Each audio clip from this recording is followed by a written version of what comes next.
ശരിക്കും നമ്മളെ നമുക്ക് കൊണ്ടുപോയിട്ട് അമ്പലത്തിൽ കൊണ്ടുവയ്ക്കാൻ പറ്റില്ലല്ലോ അല്ലേ.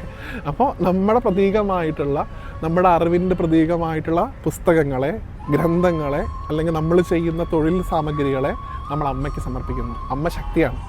നമ്മൾ ശക്തിക്ക് നമ്മുടെ റിസോഴ്സസ് കൊടുക്കുമ്പോൾ ശക്തി അതിനെ അറിവാക്കി നമുക്ക് തിരിച്ചു തരുന്നു.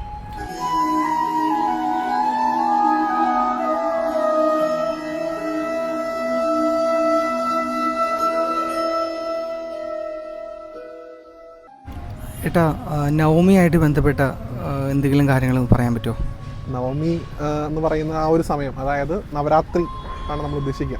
അതിനകത്തുള്ള 9ാമത്തെ ദിവസം വരെയുള്ള പൂജകൾ, ദേവിയെ 1ാമത്തെ ദിവസം മുതൽ 9ാം ദിവസം വരെ 3 ദിവസം ദുർഗ, 3 ദിവസം ലക്ഷ്മി, 3 ദിവസം സരസ്വതി എന്നീ ഭാവങ്ങളിൽ പൂജിക്കുകയാണ് നമ്മൾ സാധാരണ നവരാത്രിയിൽ പറയാറുള്ളത്.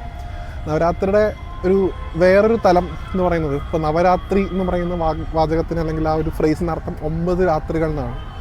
അതല്ലാതെ നവം എന്ന് പറയുന്നതിന് നമുക്ക് പുതിയത് എന്നും കൂടെ ഒരു മീനിങ് കൊടുക്കാൻ സാധിക്കും അല്ലേ. ഇപ്പോൾ ഗുരുവായൂരപ്പനെ തന്നെ മേൽപ്പത്തൂർ വിളിക്കുന്നതായിട്ട് നമ്മൾ പ്രഭാഷണങ്ങളൊക്കെ പറയാറുണ്ട്. പ്രതിനിമിഷ നവീനൻ എന്ന് പറയും. ഓരോ തവണ കാണുമ്പോഴും പുതിയതായിട്ട് തോന്നുന്നവൻ എന്നാണ് അതിൻ്റെ അർത്ഥം. അപ്പം നവരാത്രി എന്നുള്ളതിന് 9 പുതിയ രാത്രികൾ എന്നുള്ളതും കൂടെ നമുക്കൊരു ഇൻ്റർപ്രിട്ടേഷൻ കൊടുക്കാവുന്നതാണ്. അപ്പം യഥാർത്ഥത്തിൽ എന്താണ് ചെയ്യുന്നത്? ഈ ശക്തിയിൽ നിന്ന് സരസ്വതിയിലേക്കുള്ള യാത്രയാണ് 9 ദിവസങ്ങളായിട്ട് നമ്മൾ നടത്തേണ്ടത്. എന്താണ് ശക്തി? ഞാൻ നേരത്തെ സൂചിപ്പിച്ചതുപോലെ നമ്മുടെ അകത്ത് തന്നെയുള്ള, നമ്മളെക്കൊണ്ട് കാര്യങ്ങൾ ചെയ്യിപ്പിക്കുന്ന, നമ്മളെക്കൊണ്ട് പ്രോസസ്സുകൾ ചെയ്യിക്കുന്ന ആ ഒരു ഇൻസ്പിറേഷനെ, ആ ഒരു പ്രോസസ്സാണ് നമ്മൾ ശക്തി എന്ന് പറയുന്ന വാക്കുകൊണ്ട് ഉദ്ദേശിക്കുന്നത്. അപ്പോൾ ശക്തി ആരാധനയ്ക്ക് പറ്റിയ ദിവസമാണ് 9 ദിവസം. അപ്പോൾ എന്താണ് യഥാർത്ഥത്തിലുള്ള ശക്തി? അത് ദുർഗയിൽ നിന്ന് തുടങ്ങി സരസ്വതിയിൽ അവസാനിക്കുന്നത് ഞാൻ പറഞ്ഞു. അപ്പോൾ കായികപരമായിട്ടുള്ള ശക്തിയിൽ നിന്ന് നമുക്കൊരു പ്രോസസ്സ് ചെയ്യാനായിട്ട് 3 തരത്തിലുള്ള കാര്യങ്ങൾ വേണമെന്നാണ് പറയുക. ഒന്ന്, അത് ചെയ്യാനുള്ള ശേഷി നമ്മുടെ ശരീരത്തിൽ ഉണ്ടാവണം. കൈയും കാലൊക്കെ അനങ്ങണം, നമുക്ക് ഒരു സ്ഥലത്തേക്ക് പോകാൻ സാധിക്കണം. 2, ആ കാര്യം ചെയ്യാനുള്ള സമ്പത്ത് നമ്മുടെ കയ്യിലുണ്ടായിരിക്കണം. ഇപ്പോൾ ബസ് ടിക്കറ്റ് എടുക്കാനാണെങ്കിലോ ഭക്ഷണം കഴിക്കാനാണെങ്കിലോ പേയ്മെൻറ്റ് നമ്മുടെ കയ്യിലുണ്ടാവണം, അല്ലെങ്കിൽ അതിനുള്ള റിസോഴ്സസ് നമ്മുടെ കയ്യിലുണ്ടാവണം. ഇപ്പോൾ എക്സാമ്പിൾ ക്യാമറ ആയിക്കോട്ടെ, അല്ലെങ്കിൽ നമുക്ക് പോകാനുള്ള വണ്ടി ആയിക്കോട്ടെ, അതൊക്കെ റിസോഴ്സസാണ്. ഈ റിസോഴ്സും ഈ ശക്തി ഉപയോഗിച്ചിട്ട് കാര്യങ്ങൾ ചെയ്യാൻ വെറും ഇത് രണ്ടും മാത്രം ഉണ്ടായാൽ പോരാ, ജ്ഞാനം, അറിവ് കൂടെ വേണം അല്ലേ. നമുക്ക് ആ ചെയ്യാൻ പോകുന്ന കാര്യം എങ്ങനെ ചെയ്യണം എന്നുള്ളതിനെക്കുറിച്ചുള്ള അറിവ് വേണം. അപ്പോൾ കായികപരമായിട്ടുള്ള ശക്തി, അതിന് വേണ്ട റിസോഴ്സസ്, അതിന് വേണ്ട അറിവ്. കായികപരമായിട്ടുള്ള ശക്തിയെ നമ്മൾ ദുർഗാദേവിയായി കണ്ട് ആരാധിക്കുന്നു, അതിന് വേണ്ട റിസോഴ്സസിനെ നമ്മൾ ലക്ഷ്മിയായിട്ട് കണ്ട് ആരാധിക്കുന്നു, അത് ചെയ്യാനുള്ള അറിവിനെ നമ്മൾ സരസ്വതിയായിട്ട് കണ്ട് ആരാധിക്കുന്നു. അപ്പോൾ ഇത് 3ഉം ചെയ്യുന്നതിലൂടെ സത്യം പറഞ്ഞാൽ നമ്മൾ ചെയ്യുന്നത് എന്താ? ജീവിത വിജയത്തിലേക്കുള്ള ഒരു ഈസി ട്രാക്കാണ് ഈ 9 ദിവസം നമുക്ക് തുറന്നു തരുന്നത്. നമ്മുടെ അകത്തുള്ള കായിക ശേഷിയെ, നമ്മുടെ അകത്തുള്ള റിസോഴ്സിനെ, നമ്മുടെ അകത്തുള്ള അറിവിനെ ഉണർത്താനുള്ള സമയമാണ് നവരാത്രി. അത് എപ്പോഴും അറിവ് എപ്പോഴും കേന്ദ്രീകരിക്കുന്നത് പ്രകൃതിയായിട്ടാണ്, അമ്മയായിട്ടാണ്. അതുകൊണ്ടാണ് എപ്പോഴും നമ്മൾ അമ്മയിലേക്ക് അതിനെ ആരോപിക്കുന്നത്. ശക്തിയുടെ ദേവതയായിട്ട് നമ്മൾ ദുർഗയെ പറയുന്നു, റിസോഴ്സിൻ്റെ ദേവതയായിട്ട് ലക്ഷ്മിയെ പറയുന്നു, അറിവിൻ്റെ ദേവതയായിട്ട് സരസ്വതിയെ പറയുന്നു. അപ്പോൾ ഇവരെ 3 പേരെയും 3 ദിവസം വെച്ച് നമ്മുടെ അകത്ത് തന്നെ ഉപാസിക്കുക എന്നുള്ളതാണ് യഥാർത്ഥത്തിലുള്ള നവരാത്രിയുടെ സങ്കല്പം എന്നാണ് എനിക്ക് തോന്നിയിട്ടുള്ളത്. എത്രത്തോളം ശരിയാണെന്ന് പറയാൻ പറ്റില്ല. പിന്നെ ഈ കുട്ടികളൊക്കെ പുസ്തകങ്ങളും ആയുധങ്ങളൊക്കെ, കുട്ടികളല്ല പുസ്തകങ്ങൾ കുട്ടികൾ വയ്ക്കുന്നു, ആയുധങ്ങൾ ജോലിക്കാർ വയ്ക്കുന്നു. ഇതിൻ്റെ ശാസ്ത്രം ഒന്നും അറിയാണ്ടാണ് ഇവർ വയ്ക്കുന്നത്. പൂജ വയ്ക്കാം, അപ്പോൾ കുറച്ചും കൂടെ നന്നായിരിക്കും എന്നുള്ള രീതിയിലാണ്. അതിന് പിന്നിലുള്ള ശാസ്ത്രവും ഐതിഹ്യം എന്താണ്? യഥാർത്ഥത്തിൽ നമ്മൾ ചെയ്യുന്നത് ആയുധ പൂജയാണ്. ആയുധ പൂജയുടെ പിറ്റേ ദിവസം അല്ലെങ്കിൽ അത് കഴിഞ്ഞ് വരുന്നതാണ് വിദ്യാരംഭം അല്ലേ. അപ്പോൾ എപ്പോഴും നമ്മുടെ സനാതന ധർമ്മത്തിൽ ഈശ്വരനെ കീഴ്പ്പെട്ടുകൊണ്ട് വർത്തിക്കുക എന്ന് പറയുന്നൊരു പരിപാടിയില്ല. കാരണം നമ്മൾ ഈശ്വരൻ നമ്മൾ എന്തില്ല, ഭേദഭാവമില്ല. നമ്മളും ഈശ്വരനും ഒന്നാണ്. നിങ്ങൾ മുകളിലിരിക്കുന്ന ഒരാൾ, ഞങ്ങൾ താഴെ ഇരിക്കുന്ന ഒരാൾ, ആ ഒരു സങ്കല്പമേ ഇല്ല. അത് ഭക്തിയുടെ ആദ്യ തലങ്ങളിലേ ഉള്ളൂ, ദാസ്യഭാവമൊക്കെ. നമ്മൾ ഭക്തിയുടെ ആധ്യാത്മിക തലങ്ങളിൽ മുന്നോട്ട് പോകുമ്പോൾ പതിയെ പതിയെ നമ്മളും ഭഗവാനും അല്ലെങ്കിൽ നമ്മളും ഭഗവതിയും തമ്മിൽ ഭേദഭാവമില്ല എന്ന രീതിയിലേക്ക് മാറും.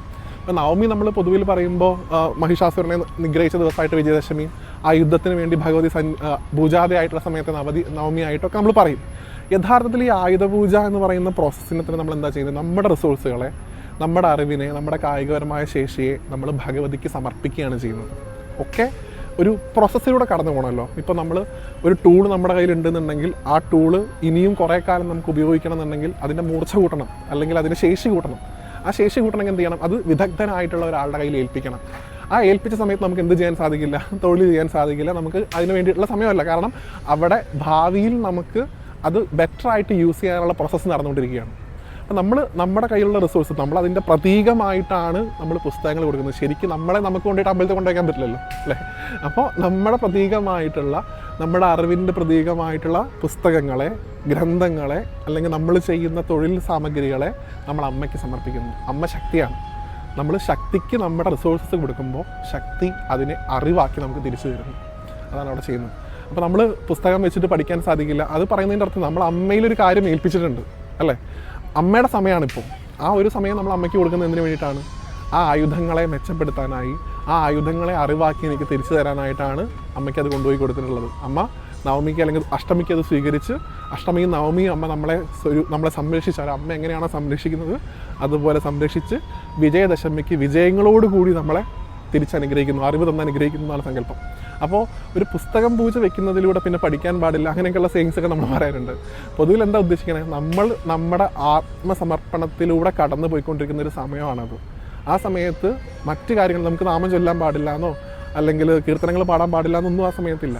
നമുക്ക് നമ്മൾ കൊടുത്തിട്ടുള്ള റിസോഴ്സുകൾ പ്യൂരിഫൈ ചെയ്ത് കിട്ടുന്നവരുള്ളൊരു വെയിറ്റിംഗ് പീരീഡ്, അത്രേ ഉള്ളൂ. അല്ലാതെ പഠിക്കാൻ പാടില്ല, വായിക്കാൻ പാടില്ല എന്നൊന്നുമില്ല.